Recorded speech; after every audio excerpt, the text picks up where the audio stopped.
DAO-Builder Syndicate has raised $20 million from Alex Ohanian, a16z, and Snoop Dogg, amongst a number of others. And I think this is interesting for a number of reasons. But Syndicate is a community investment system that simplifies the creation of decentralized autonomous organizations, DAOs, from a variety of individuals, and lets people kind of spin up DAOs on their own accord in community-based investment funds. So this to me is cool because DAOs are really interesting. And if you give people kind of a template for creating them, then I think we're going to see it happen a lot more. Additionally, Alex Ohanian, obviously founder of Reddit, and a16z and Snoop Dogg getting in on this is interesting because, sort of unlike traditional VC funding where VCs fund and then they want their fingers in the pie and able to control that pie and kind of morph it however they want, DAOs don't let you do that. DAOs really are like, you have a voting system and whatever the DAO votes on is where funding or investment or the decision-making process or rulemaking goes. So Jen, I'd be curious to get your thoughts on this initially.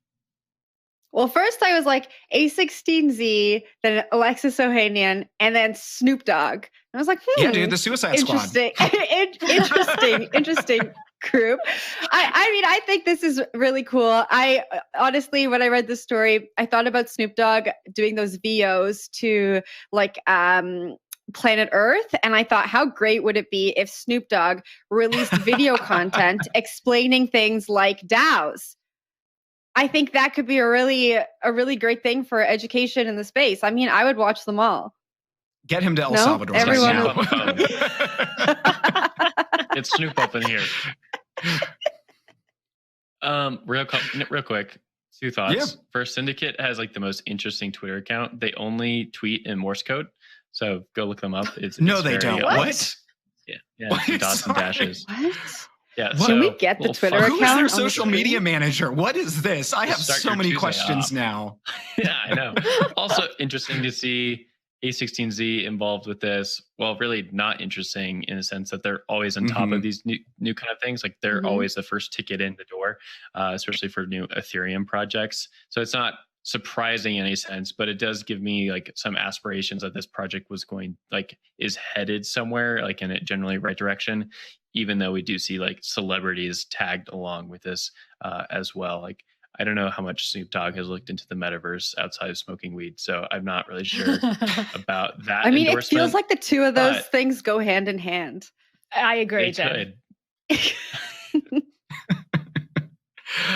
just want to, and I just want to call out a couple of things about Syndicate that I thought were interesting. So Syndicate this is a quote from the article itself, but Syndicate provides communities with tools to easily spin up decentralized investment vehicles, and thus far has seen the creation of DAOs such as Kamarabi, I butchered that one, a collective that invests only in exceptional female and non-binary crypto founders, and Audacity as well, which invests in Black and African founders in emerging overlooked markets, as well as Fiat Lux, which is funding scientific research. So I think that, to me, what's also interesting here is just these sort of ways that Syndicate is kind of tackling, communities that aren't traditionally in crypto. I think it's very obvious that, sort of akin to tech, like crypto is a lot of it is white and male. And so I think that investing in these sorts of groups is really important as well. Maybe, Will, to your point, another quote as the kicker of this story said, spinning up an investment fund could be as easy as like firing off a tweet. Though the quote person there obviously said, you should not do that actually, though. Do not spin an investment fund up as if it were a tweet. Those things are not the same. But Naomi, I'll toss to you. I mean, I love DAOs. I think that they are awesome. They are the next step for society. They are a way of decentralizing trust. They are a way of giving power back to individuals rather than having, central focal points that can be targeted by powerful people or powerful groups, powerful states. And so absolutely, this is the direction we're moving in society. I love that they're kind of following this, that all of these investors are seeing this as the next step and recognizing that. DAOs, they are a way of locking up funds on a blockchain, allowing a group of people to vote, distribute all of the voting power to them.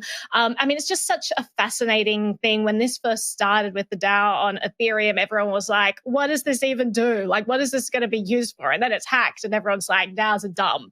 And then since then, you've just had iteration after iteration after iteration. You have companies decentralizing, like Shapeshift becoming a DAO instead of actually being a company anymore. they have really shown us the way in terms of what benefits this could have, because you have the government targeting them. They're offering this product that they think consumers want and consumers did want. And then the government comes in and says, like, we're going to protect consumers. You can't do that anymore. You have to abide by our rules. They do that. They lose 90% of their business. They're like, what are we even doing? People want this stuff. How do we get it to them? So then they're like, okay, we'll just decentralize. We will take us out of the equation. We are the part of this that can be leveraged. We can be targeted. We can be coerced. We can be forced to do things. And so they said, well, let's just not exist. We want this thing to the product that we're offering to exist so much. Let's just take us out of the equation and just offer the product. How do we do that? Well, let's just decentralize everything. Let's take that focal company out of the picture. And more people are going to be going down this route. I mean, you have Binance kind of speculating in that area with Binance Smart Chain. Obviously, it's a very centralized iteration. But the more that governments around the world keep cracking down on them, I wonder whether they're going to go further down this decentralized DAO route. I think other companies are going to go the same route, especially when you have Gensler saying, we're going to target all the DeFi stuff. Don't think that you're immune just because you're DeFi. I think that it's going to force people to become ever more actually decentralized. And so I love that, because right now we have all these bureaucrats. A lot of them aren't even elected into the office. A lot of them, we don't even have a say over who gets into office. For example, like people at the central bank, they're not even elected. They're just put into place. And so you have all of these power structures that control our lives. People don't get a say, and we just kind of take it as normal and would just go along with it. And they're, forcing our lives in a direction that perhaps we don't want them to go in. And now decentralized technology and things like DAOs are allowing us to break free of that. And that is so exciting to me. I can't even overstate how cool that is, just to see this paradigm shift happening before our eyes. So I think stuff like this is super cool. I want to see more companies explore DAO models. I want to see it become easier and easier for companies to do this. And I just want to see that power get redistributed back into the hands of the people and the citizens of countries. Yeah, Naomi, when you were talking about DAO getting hacked and then people saying DAOs are dumb, I was like, get in line. Like, everything else got hacked too. So just calm down.